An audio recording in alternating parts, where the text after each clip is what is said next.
combatentes na contratação na função pública é ilegal e errada, dizem analistas. A Assembleia da República defende que cadeias sejam retiradas das cidades.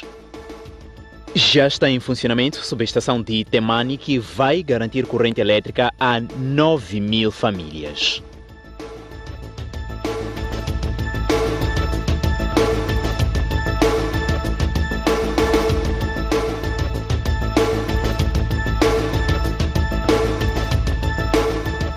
Boa noite e bem-vindo ao jornal. A insegurança na Estrada Nacional número 1, na província de Cabo Delgado, está a impedir a entrada e saída de pessoas da cidade de Pemba. Algumas aldeias estão parcialmente abandonadas devido ao terrorismo naquela província. Desde que houve o ataque terrorista em Nanduli, no distrito de Ancoab, pouco ou quase nada se sabe sobre esta retomada do grupo armado que se instalou aqui na província de Cabo Delgado há quase 4 anos. Desde que houve este ataque, muitas pessoas têm medo de circular pela estrada N1, que parte de Pemba para o resto do país.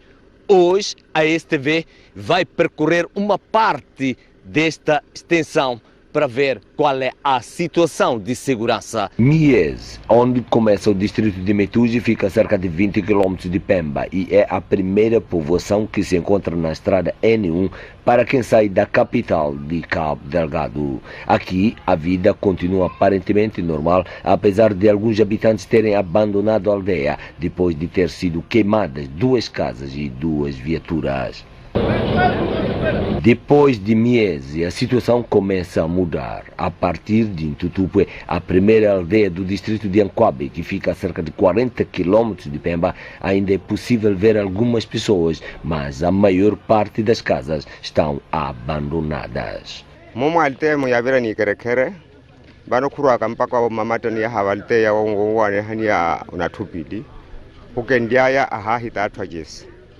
Então vao miya akipaile wapuwani waka akifanya waka wapuwani waka masiki konsigiri utawa kitawa jija mmoka atowendu Pemba kwa hiya familia yongo mikuwa waka wapuwani waka wera mikibeli wapuwani waka baba himane hinata waka mpaka nacho Mas kuna hova wova unawova porque akwihwayo fatari kabuti wa mwiwa hovonya mazivano ala kwihwala ya wakavale maha wo hitaka kampina mayonta kwani.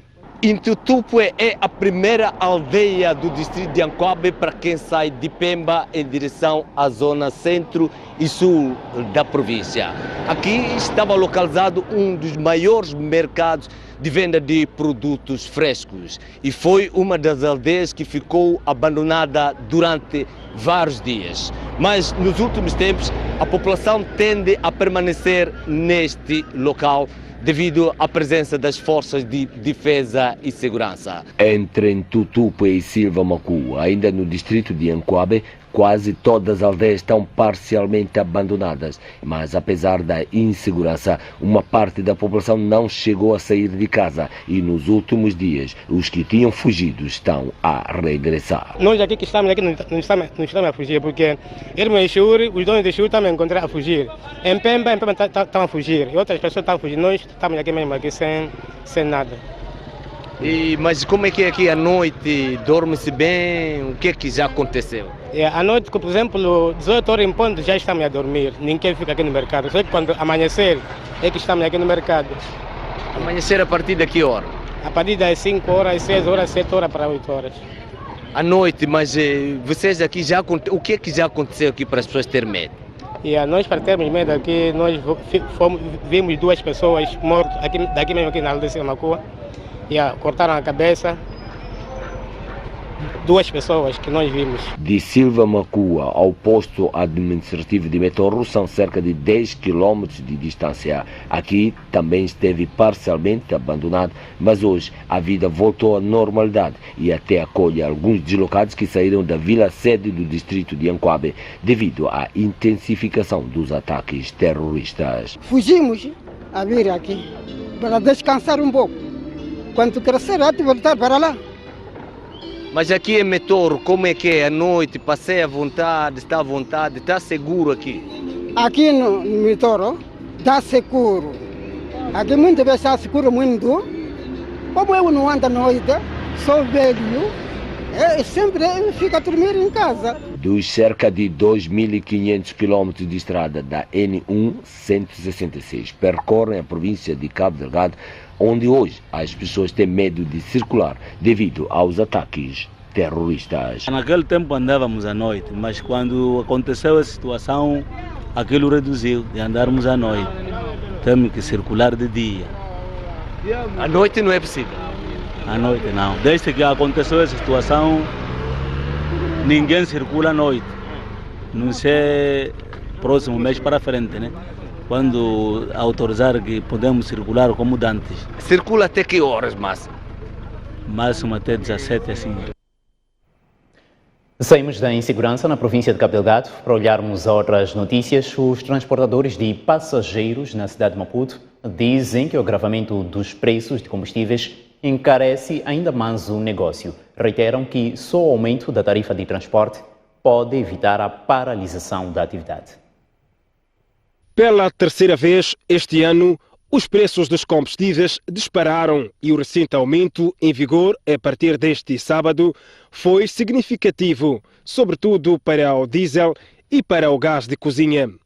Os transportadores semicoletivos de passageiros, transporte de que muita gente depende para se movimentar de um ponto para o outro, dizem que a situação está mais complicada e ameaçam parquear as viaturas caso não haja revisão da tarifa.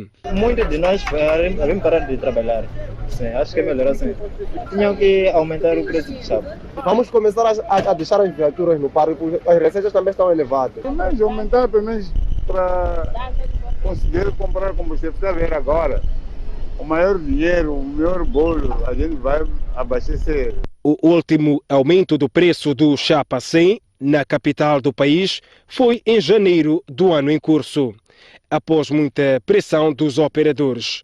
Para quem tem viatura particular, o momento obriga também que se refaça os cálculos. O carro deste nós abastecemos já 3.000 meticais, enchemos o tanque, agora estão a dizer que é preciso 4.000 meticais. Com as contas cada vez mais apertadas, os automobilistas dizem-se sufocados. Para subir, realmente isso vai agravar nos nossos bolsos. O custo de vida para nós vai aumentar. Vamos fazer como? Está difícil, mas ainda temos que andar. Não é só o preço de combustível para veículos que subiu. O gás de cozinha foi o que mais disparou.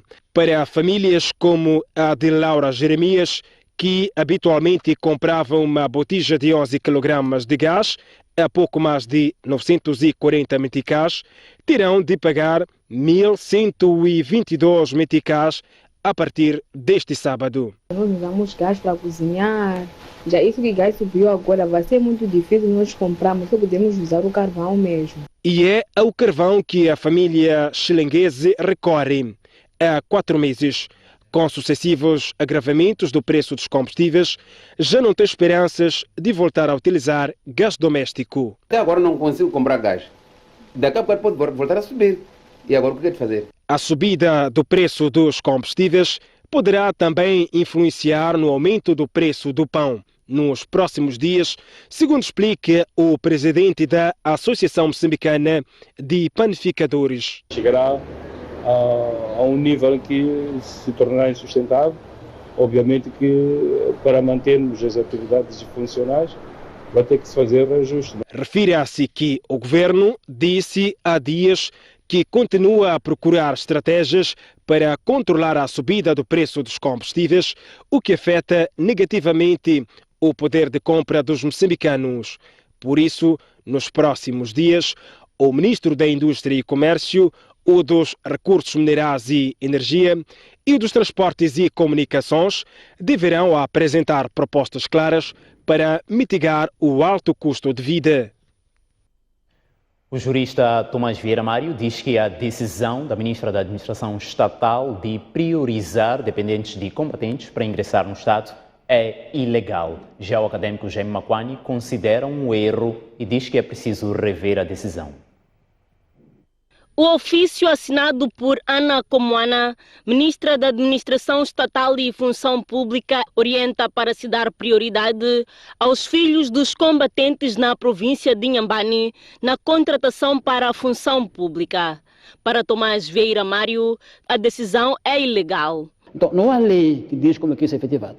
Portanto, é uma decisão, digamos, pessoal da ministra. Não tem respaldo legal, minha opinião, muito modesta, não tem respaldo legal essa decisão e pode colocar os governos provinciais ou outro poder local em situação embaraçosa, porque não sabe como se aplica isso. Ainda no seu entender, a lei deve determinar os termos em que as regalias são fixadas e alerta que pode-se estar a criar um precedente difícil de controlar. Eu penso que é um ato ilegal porque não há lei que cubra regalias especiais a filhos de combatentes. Temos sim, na nossa lei fundamental, Constituição da República, nos artigos 15 e 16, a proteção especial aos combatentes e a seus descendentes, mas em condições que a Constituição bem coloca. Primeiro, aos que consagraram as suas vidas na luta nacional. É o segundo caso. Quer dizer que, portanto, aos seus órfãos ou descendentes. No segundo caso, aos deficientes e dependentes daqueles que morreram nesses combates. Portanto, é muito claro o contexto. Descendentes dos que morreram. Já Jaime Makwani explica que pode-se estar perante uma violação da lei. Qualquer ordem que não esteja no âmbito do que está legislado, que não esteja na esfera dos direitos, porque eu estou ciente que os antigos combatentes, pela sua função histórica, eles têm alguns direitos de forma merecida. Mas então, se há um direito que está a ser concedido fora do âmbito dos seus direitos legalmente consagrados e constitucionalmente consagrados, claramente que estamos diante de um erro. E um ministério como o Ministério da Administração Estatal e Função Pública, como sendo o principal ministério que regulamenta e gere a função pública, a administração pública deste país, deve dar um exemplo melhor. A ordem é datada de 29 de abril do ano em curso e a medida já está a ser replicada nos distritos da província de Inhambane. A primeira comissão da Assembleia da República apela ao governo a retirar estabelecimentos penitenciários dos centros urbanos. A comissão argumenta que é preciso garantir maior segurança e espaço nas cadeias para a prática de atividades extras. A Comissão dos Assuntos Constitucionais, Direitos Humanos e de Legalidade fez uma ronda pelos estabelecimentos penitenciários do país para perceber as condições em que vivem os reclusos. A primeira comissão do Parlamento concluiu que falta espaço para a prática de atividades extras. Constatar que grande parte, a maioria deles foram construídos no tempo colonial, em que o número da população moçambicana era muito reduzido e também as zonas urbanas eram muito limitadas. É por isso mesmo que na altura fazia sentido que esses estabelecimentos penitenciários estivessem nos locais onde até agora se encontram. Mas agora, com as novas dinâmicas, novos desenvolvimentos, e também porque é importante introduzir a tal terapia de trabalho nos estabelecimentos penitenciários, de modo a reduzir o nível de ociosidade que existe nos grande parte dos nossos estabelecimentos penitenciários. Então é preciso começar a criar modelos de estabelecimentos penitenciários que até já existem. Alguns estabelecimentos penitenciários que podem servir de modelo ao longo do país, em que se possa conciliar, para além da sanção da privação de liberdade, criar condições para que os internos também possam trabalhar. Ou seja, a proposta da primeira comissão é a retirada dos estabelecimentos penitenciários localizados nos centros urbanos em todo o país para os bairros periféricos, também por questões de segurança das populações vizinhas em caso de fuga nas cadeias. E depois, ali sendo uma zona nobre, evidentemente que aquela área também tem o seu devido valor. E nós sugerimos que provavelmente o governo pudesse estabelecer parcerias público com privados, naturalmente, no âmbito das parcerias público-privadas, em que podia-se fazer uma avaliação daquele espaço e o privado iria também, as autoridades municipais iriam indicar uma área em que fosse possível construir de raiz um estabelecimento penitenciário, principalmente para a cidade de Maputo, e esse, naturalmente, dependendo das modalidades que fosse adotada, poderia depois construir esse estabelecimento penitenciário, iria-se fazer melhor aproveitamento daquela área. Já a Ordem dos Advogados de Moçambique defende que a ideia vai contra os princípios da reassocialização dos indivíduos. Uma possível seria, bom, no campo é sempre possível fazer um trabalho de campo, mas também na cidade pode-se fazer. Por exemplo, há muito tempo havia uma coisa chamada artes e ofícios, em que as pessoas aprendiam ofícios de várias naturezas dentro da cidade. Então é preciso criar condições para que efetivamente isto possa fluir, possa acontecer. E não necessariamente que seja só essa saída. E uma ocupação devidamente treinada para que aquelas pessoas tenham uma ocupação que lhes possa, de fato, transformar. Portanto, porque não é só fazer machamba, há muitas mais coisas para ressocializar as pessoas. O bastionário diz mais que o governo deve criar condições, tanto dentro quanto fora da cidade, para ressocializar as pessoas que, por alguma razão, viram sua liberdade privada.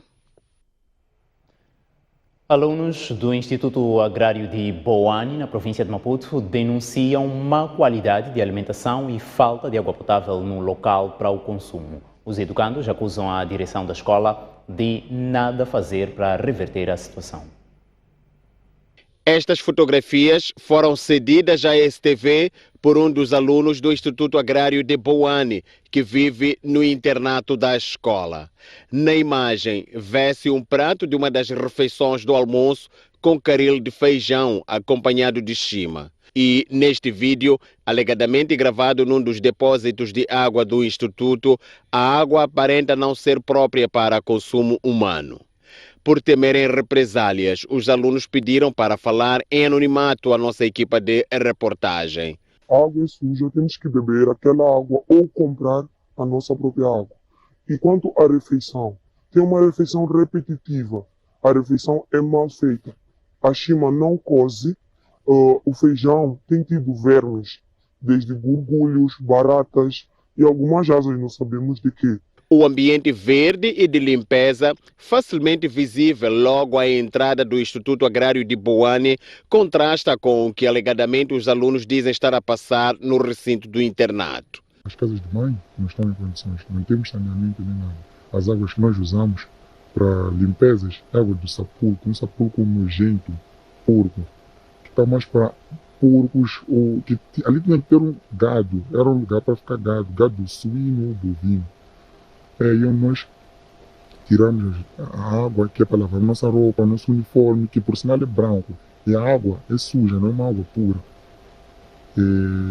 Higienizamos com a mesma água e cozinhamos com a mesma água. Nos falta até água para beber. Mais do que isso, a convivência diária entre os alunos recém-admitidos, vulgarmente chamados de caloiros, e os mais antigos, tidos como masas, não é saudável. Não nos deixam dormir eles. Os veteranos? Sim, os veteranos, sim. Eles, quando chega a hora das 22, nos deixam dormir perante por 3 horas de tempo. Depois voltam, nos acordam e nos mandam de novo dormir. E um dia desses, eles nos dispersaram às 22 e nos acordaram às 1h de madrugada. Nos mandaram para nós irmos ao poço ir tirar água para tomar banho. E acho que é tudo. E a direção da escola? Vocês comunicam essas situações e qual tem sido o posicionamento da direção da escola? Primeiramente, nunca comunicamos a direção da escola, porque eles sabem. E sabem que os veteranos mesmo nos castigam e nos mandam fazer coisas que não valem a pena.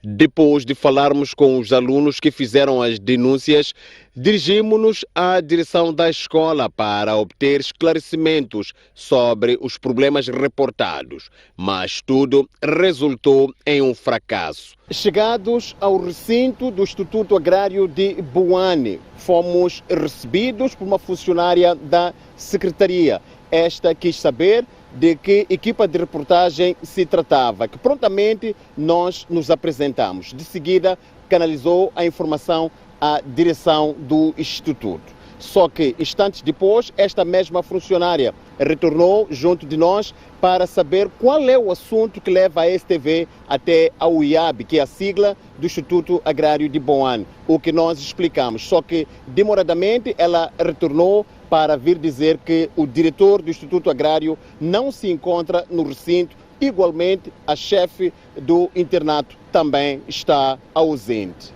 Porém, não paramos por aí. Contactamos via telefônica a diretora dos Serviços Sociais da província de Maputo, responsável pela pasta do ensino técnico profissional, mas não atendeu às chamadas, nem sequer respondeu às mensagens, até ao fecho desta peça de reportagem. Perante a aparente inoperância da direção do Instituto Agrário de Boane, os estudantes desta instituição de ensino técnico profissional pedem a intervenção de quem de direito para poder resolver este problema que, segundo apuramos, dura já há algum tempo. Estes estudantes receiam pela sua saúde. Isaac Langa, Amandio Borges, STV. Moçambique conseguiu 750 mil milhões de dólares que buscava na Cimeira de Investimentos em Amsterdão, que terminou este sábado. Os financiamentos foram alcançados através de vários acordos assinados com investidores.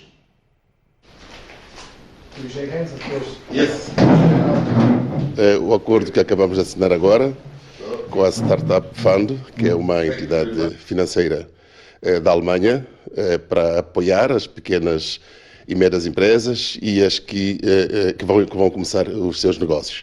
Há também uma componente importante que é o apoio ao setor informal. Então a Câmara de Comércio tem a função de identificar, através dos pelouros que a Câmara contém, os beneficiários para estes fundos. É um investimento global de cerca de 2 bilhões de dólares. Agora vamos começar com 400 milhões de dólares, como dizia o meu colega, para a área de energia.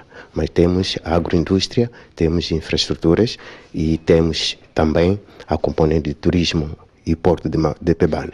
E é assim que se acaba caracterizando o fim da Cimeira, com Moçambique assinando diferentes acordos de financiamento para diferentes projetos, o que faz feliz a delegação de Moçambique, que nesta missão esteve liderada pela Câmara de Comércio. Os 34 projetos que nós trazíamos, como disse ontem, montam acima de 1 bilhão de dólares. E, neste momento, dos acordos que assinamos com as instituições financeiras, temos 750 milhões de dólares já concretizados. E não são só estes investimentos que se conseguiram para o país, mas para que o dinheiro seja efetivamente investido em Moçambique, os empresários entendem que há coisas nas quais precisarão de ajuda. O apelo agora que fazemos é que nas negociações para a entrada desse investimento no país tenhamos a correspondente facilitação da parte do nosso governo. Um outro dado importante a destacar é que depois de Amsterdão, Maputo pode ser a próxima cidade a acolher a Cimeira de Investimentos em África. Isso porque a Câmara de Comércio de Moçambique candidatou-se ao lado de Marrocos para acolher o evento em 2023. O resultado da candidatura será conhecido em outubro. De Amsterdão, Sebastião Goman, Afonso Chave, para a STV. E de Amsterdão, voltamos para as relações de cooperação Moçambique e Ruanda. A companhia aérea ruandesa inicia em agosto voos diretos entre Maputo e Kigali. A medida, anunciada hoje pelo alto comissário ruandês em Moçambique, vai estimular o aumento do volume de negócios entre os dois países. A partir de agosto, a ligação Moçambique-Ruanda poderá ser por voo direto. O transporte de pessoas e bens será materializado pela companhia aérea ruandesa e vai estimular o volume de negócios entre os dois Estados, que nos últimos tempos reforçam cooperação no domínio político e comercial. In that trade, our Rwanda carrier, Rwanda Air, going to start a direct flight from Maputo to Kigali. It will also increase the travel between the two people, and it will also be beneficial for the trade. I think it's going to be the first week of August. Para o Ruanda, que também apoia Moçambique na área militar, os portos e caminhos para o escoamento de bens que Moçambique detém são apetecíveis. O Alto Comissário revela que as partes continuam a discutir as possibilidades de exploração do porto de Nacala a favor do Ruanda. So we believe that the port of Nacala, which is a deep sea port, can help as well in that cooperation. So we believe that the cooperation between African countries and trade among African countries can increase, can give jobs to the Mozambicans and to contribute to the economy of the country. Fruto das relações existentes, Moçambique exporta atualmente açúcar e minerais para a República do Ruanda. Entretanto, as partes querem incrementar produtos da balança de exportações. Because sugar from Mozambique is a good quality in industrial, and we are also discussing how we can develop other agriculture projects. Claude Nico Bissoasi falava durante a realização de um trabalho comunitário em prol da saúde e ambiente este sábado em Maputo. Iniciam em agosto voos diretos entre Maputo e Kigali. Momento agora de uma curta pausa, mas antes a informação cambial para si que nos vê pela STV. Até já.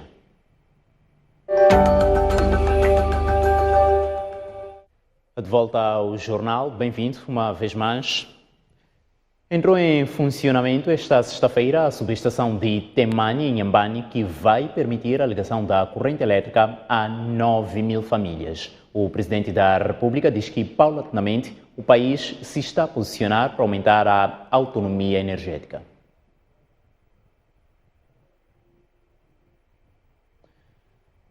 Voltamos a recuperar esta matéria de reportagem da conta que entrou em funcionamento esta sexta-feira a subestação de Temane, que vai permitir o fornecimento da corrente elétrica a 9.000 famílias.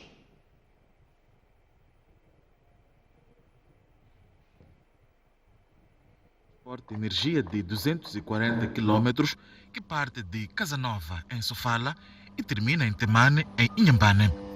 Uma linha que, segundo o chefe do Estado, Filipe Nyusi, visa garantir qualidade de energia na zona norte de Inhambane, bem como atrair mais investimentos. A nossa aposta com a expansão de energia continua a ser a construção de infraestruturas econômicas que impulsionam a produção, geram emprego e renda para as famílias, levando infraestruturas sociais e econômicas de utilidade pública até as zonas mais recônditas, renovando desta forma a esperança da população local em usufruir o desenvolvimento do nosso país.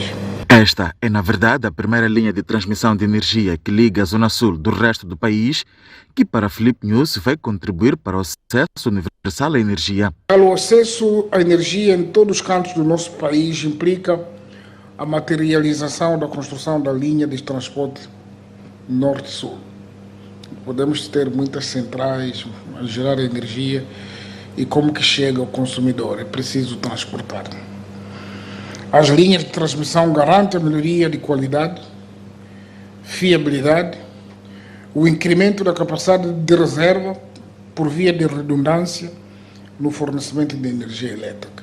Filipe Nyusi defende que, paulatinamente, o país está a se posicionar para elevar a capacidade de autonomia energética. Com a construção da central de Temane, a 450 megawatts, a energia do Sul poderá abastecer com maior segurança a região centro-norte, tornando-se mais independente da HCB. 2. Abre-se a oportunidade de escoar a energia produzida na Caorabás, ou na central, produzida na central elétrica de Mavuzi, na província de Manica, para abastecer as necessidades da região sul.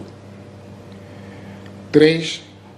Associado à linha de transporte CTT a 400 kV, consolidam-se as interligações já existentes na região com a África do Sul, Eswatini e Zimbábue, estando em progresso a construção da linha com o Malawi, que iremos finalizar, porque também é nosso target, nosso foco. 4.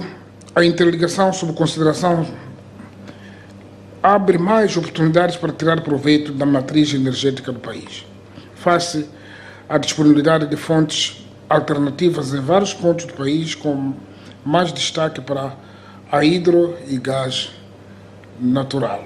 O projeto da linha Xibabava-Vilanculo, que inclui ainda a construção de uma rede de distribuição, foi financiado pelo governo sueco em 40 milhões de dólares americanos.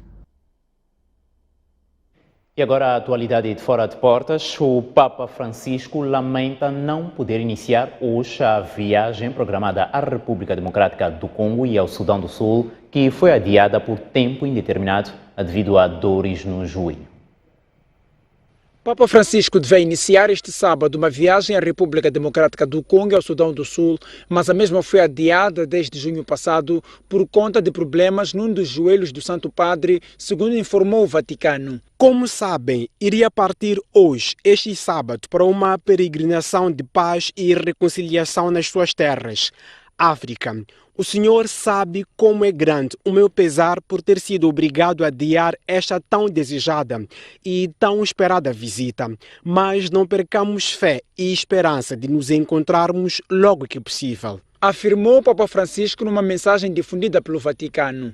Falando da República Democrática do Congo, o Sumo Pontífice alertou para a exploração, a violência e a insegurança, em particular no leste do país, onde os confrontos armados continuam a causar sofrimento e drama, exacerbados pela indiferença e complacência de muitos. Em relação ao Sudão do Sul, o Papa apelou para a paz do povo que, exausto pela violência e pela pobreza, espera os fatos concretos do processo de reconciliação nacional para o qual deseja contribuir. Ainda na atualidade internacional, o número de casos da varíola dos macacos triplicou nas últimas 2 semanas na Europa. A Organização Mundial da Saúde insta os países a fazerem mais para prevenir a transmissão do vírus. A Organização Mundial da Saúde pediu esta sexta-feira uma ação urgente para prevenir a transmissão da varíola dos macacos na Europa devido ao número de casos que tende a aumentar.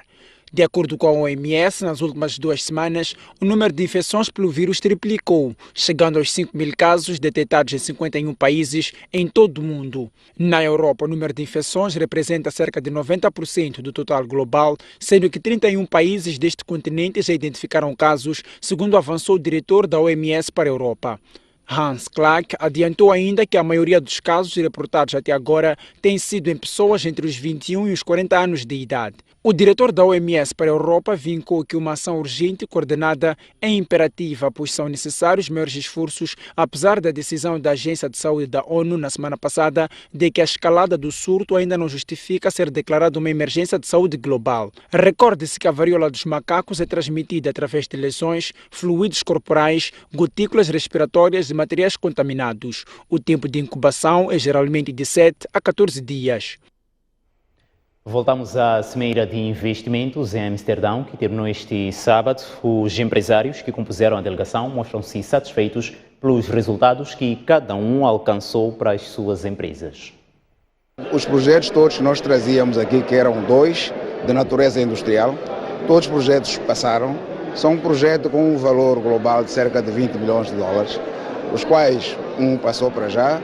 O outro, estamos ainda a acertar a modalidade de financiamento, se será uma com participação de natureza das duas, quer dizer, sendo 2 empresas, um grupo empresarial alemão conosco, poderia trabalhar, mas no concreto, aquilo que nós trazíamos como necessidade do investimento em termos industriais, porque queremos também aproveitar essa janela aberta pelo Programa de Industrialização Moçambique para poder introduzir esses projetos e limitar algumas importações que estão sendo feitas no país.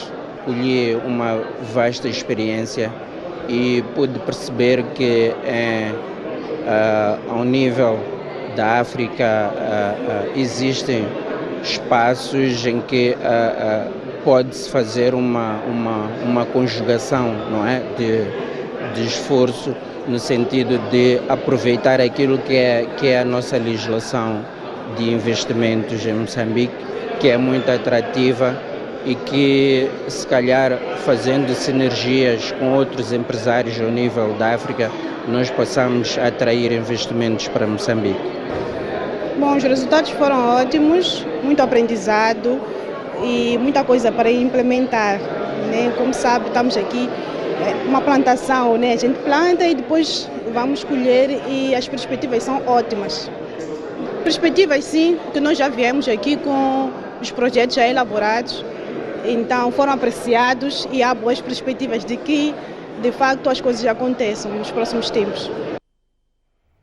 Mas o intervalo à vista, mas antes o tempo para amanhã, domingo, é de praxe. Começamos pela zona sul do país, onde se prevê céu pouco nublado, temporariamente muito nublado, ao longo da faixa costeira da província de Inhambane. Há também a possibilidade de ocorrência de chuvas fracas ou chuviscos ocasionais no mesmo local. Nevoeiros matinais, vento de nordeste a noroeste, fraco a moderado, soprando por vezes com rajadas. A cidade de Maputo é a que vai registrar temperatura mais alta, com 14 graus Celsius de mínima e 29 de máxima, 15 de mínima para Xaixai, em Gaza, e 27 de máxima, e para Inhambane, 18 de mínima, 26 de máxima.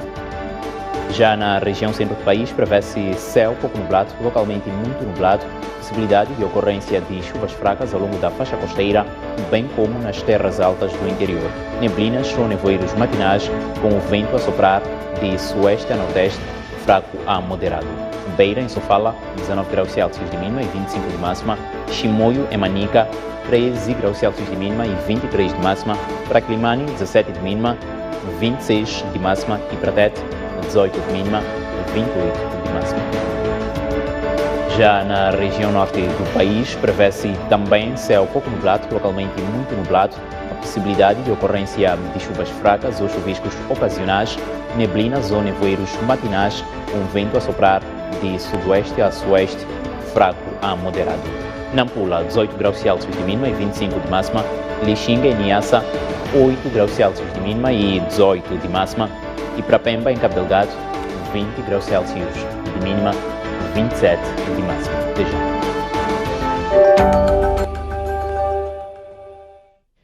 De volta ao jornal e agora com o desporto em destaque. A Associação Black Bulls recebeu e venceu a Associação Desportiva de Vilanculo por 3-1 em partida da sexta jornada do Moçambola 2022. Os touros venceram depois de virar o resultado e já somam 9 pontos. A Black Bulls teve uma primeira parte de desperdícios. Stefan foi o primeiro, seguindo-se Fidel, e mais tarde Armando, a turma de Vilanculo, deu o aviso por Bernardo, que não acertou no alvo. Quem teve mais frieza foi Vitor, aos 39 minutos, servido por Cibaldi, que primeiro fez moça a Nené, antes de servir seu companheiro. Lá está! O golo de Vilanculo! Os visitantes foram ao intervalo em vantagem, sem imaginar o que aconteceria na segunda parte. É que a Black Bulls entrou com tudo atrás do prejuízo, mas a equipa de arbitragem ajudou com um festival de lances que marcaram o jogo. Primeiro, neste lance em que Melk comete falta sobre Germano, com o árbitro a dar canto para a Black Bulls. Na cobrança, Germano fez mau alívio e a bola sobrou para Cadre, que fuzilou para o fundo das malhas. Depois foi Grita a cair na área, com os touros a pedirem grande penalidade, mas o defesa de Vilanculo a jogar a bola. Também a jogar a bola esteve Cibaldi neste lance, mas Filimão Correia entendeu que houve falta. Expulsou o jogador Hidrocarboneto. Galvanizaram-se os touros com a superioridade numérica e atacaram mais. Jesus rematou com um estrondo para o travessão e na insistência Manucho serviu Melk para a reviravolta. Aos 82 minutos, Vitor sentenciou o resultado num remate acrobático na cara de Germano, que ficou pregado e sem reação. Dúvidas em relação à posição de Vitor no passe de Armando. A nossa equipe em algum momento foi condicionada a ter que jogar mais recuada, a ter lances de faltas a favor e não ser apitadas. Pode ter havido que haja um mérito no gol de empate, mas no segundo gol e o terceiro gol, lamentavelmente, e o vermelho de Ceballos já vinha sendo condicionado já na primeira parte. Tivemos muitas oportunidades que podíamos ter feito 1, 2, 3 golos até, e depois na segunda parte tivemos que mudar a atitude, tivemos que ser mais ofensivos, tivemos que ser mais agressivos também e conseguimos chegar aos golos. Os touros sobem provisoriamente ao 4º posto, agora com 9 pontos, enquanto Vilanculo sofre a 4ª derrota no Moçambola 2022. E no outro jogo de abertura da 6ª jornada, o Ferroviário de Maputo recebeu e venceu a Liga Desportiva da capital do país por uma bola sem resposta. Um resultado pouco para a equipa do Ferroviário de Maputo, que teve todo o domínio sobre o jogo. Ainda de madrugada, os locomotivas deram sinais de aviso, mas a Liga não deu atenção. Era tanta pressão que aos 10 minutos Celso acabou por abrir o marcador, que colocou os locomotivas da capital em vantagem. Mas não era tudo. Os treinados de Jean Losquito tiveram mais oportunidades de alargar o resultado, com remates enquadrados, mas não finalizados. Dário Monteiro, mais do que orientar a sua equipa, preocupava-se em contestar o trabalho da equipa de arbitragem. A segunda parte, mais do mesmo, era o Ferroviário de Maputo que mais oportunidades tinha. As fragilidades da defensiva dos treinados de Dário Monteiro levavam os locomotivas mais próximos do golo, mas a finalização era desastrosa. Fizemos 2 jogos aqui em casa, desde o início do próprio Moçambola, não conseguimos 3 pontos e hoje acabamos nos socorrendo nos serviços mínimos, conseguimos marcar. Mostramos total incapacidade de poder competir de igual para igual com uma equipe como o Ferroviário, que até não está a atravessar um bom momento. Por isso, só nos resta continuar a trabalhar. Esta é a segunda vitória do Ferroviário de Maputo em 6 jogos, a somar 8 pontos e a desgrudar da Liga, que continua com 5. E agora a página cultural. Pedro Guilichi diz que Moçambique deve encontrar soluções internas para suprir despesas do ensino superior e não depender apenas das políticas do Banco Mundial. Guilichi apresentou este posicionamento no lançamento da sua mais recente obra. É o culminar de um trabalho de tese de doutoramento de Pedro Guilichi, na qual aprofunda a natureza das políticas do Banco Mundial como principal financiador das grandes reformas do ensino superior e da construção do sistema de governação. É dentro deste contexto que o autor considera importante repensar a qualidade de resultados que esta cooperação traz para o país, tendo em conta as perspectivas do Banco Mundial, que não são exclusivas ao nosso país. Mas para cada contexto de cooperação é importante que os Estados beneficiários definam com maior propriedade as metas e os resultados que pretendem alcançar, sendo para isso necessário encontrar gradualmente mecanismos de suporte interno. A obra intitulada Repensar Cooperação Internacional para o Desenvolvimento traz o que, segundo o autor, seriam as soluções. As grandes multinacionais, no contexto da sua operação no nosso país, era importante, era interessante que daí se pudesse extrair algum percentual especificamente para a área do ensino superior, porque é o ensino superior que pode melhor motorizar a agenda de desenvolvimento do nosso país. Esta é uma dimensão. Mas uma outra dimensão importante é aquilo que a literatura apresenta como pistas através das quais um país dependente não fica propriamente no que a própria literatura chama de miserabilismo. Zema Kwan e Jorge Ferrão apresentaram a obra e, no seu entender, a dominação das políticas do Banco Mundial no ensino superior deixa o sistema em declínio. Estamos a fazer os estudantes universitários um preço de 30, 32, 33 mil meticais ano. É aquilo que nós temos para poder fazer esse ensino.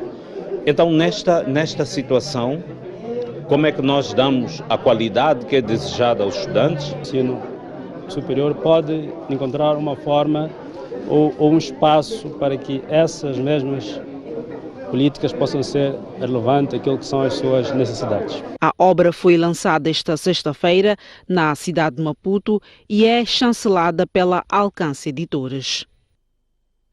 Antologia de histórias sobre Nampula é a nova proposta literária da editora Etali. O livro de ficção reúne textos de 12 autores moçambicanos inspirados na terceira maior cidade do país. Ainda na página cultural, a peça teatral Chovem Amores na Rua do Matador, assim que é, estreou hoje no distrito de Faro, em Portugal. O espetáculo foi adaptado de um texto de Miyakoto e de José Eduardo Agualusa. Para descongelar, um gajo chegou à barbearia e disse: já sei porque que as mulheres usam sutiã. Com Horácio Guiemba, Josefina Massango, Angelina Chavango, Joana Mbalango e Violeta Mbilani no elenco, Chovem Amores na Rua do Matador. Estreou este sábado no distrito de Faro, em Portugal. Sempre falaste por mim. Adaptada de uma história de Miyakoto e José Eduardo Agualusa, de Maria Clotilde e Vítor Gonçalves, foi apresentada no Conselho de Laolé e ainda será levada aos palcos de 13 cidades portuguesas ao longo de um mês. Para os artistas, a digressão é essencial, até porque permite um contacto com uma diversidade grande, com um conjunto de teatros nos quais não estão habituados a representar, com um conjunto de públicos que há anos que não se confronta com o teatro moçambicano. Vais-me visitar, Zazarinho. Esta é a mais longa digressão de uma companhia moçambicana na Europa desde sempre. Além disso, a digressão por Portugal permite aos atores representarem as artes nacionais. Para esses autores, acho que fica a extraordinária experiência de durante um mês andarem a correr de um lado para o outro, de sul a norte de Portugal, porque começamos no Algarve e acabamos em Viseu, e todas as noites terem um espetáculo numa cidade diferente, numa agenda muito apertada, que vai obrigar a todos a um grande esforço, a uma grande disciplina, mas também a uma grande vontade de representar bem Moçambique e a cultura moçambicana. O público português poderá ver Chovem Amores na Rua do Matador entre 2 e 30 de julho.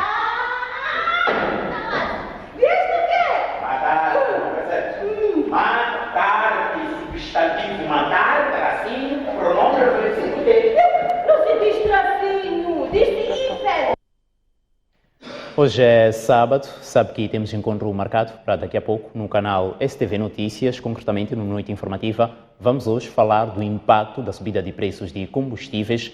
Vamos, portanto, analisar o impacto desta subida no setor de transporte de passageiros, mas também no transporte de carga. E vamos ainda olhar para os impactos desta mesma medida de subida de preços de combustíveis no setor da agricultura. Ainda hoje, Noite Informativa, vamos falar dos 60 anos do ensino superior no país, cuja conferência internacional alusiva a estes 60 anos realizou-se ao longo desta semana, e vamos ainda falar da priorização de dependentes de combatentes na contratação na função pública, uma medida determinada pela Ministra da Administração Estatal e Função Pública. Lá mais para o fim, vamos olhar ao relatório da Comissão de Inquérito sobre acidentes de aviação envolvendo autocarros de transporte de passageiros. E a fechar o jornal, fique com o espaço Mosgrow, onde falamos da Wind Resource, que pretende tornar-se numa referência de dinamização de negócios virados para a agricultura através da feira Mosgrow, e ainda a Afrigotel, que pretende apresentar nesta quarta edição da Mosgrow soluções de armazenamento frigorífico para o setor produtivo. Boa noite e até já.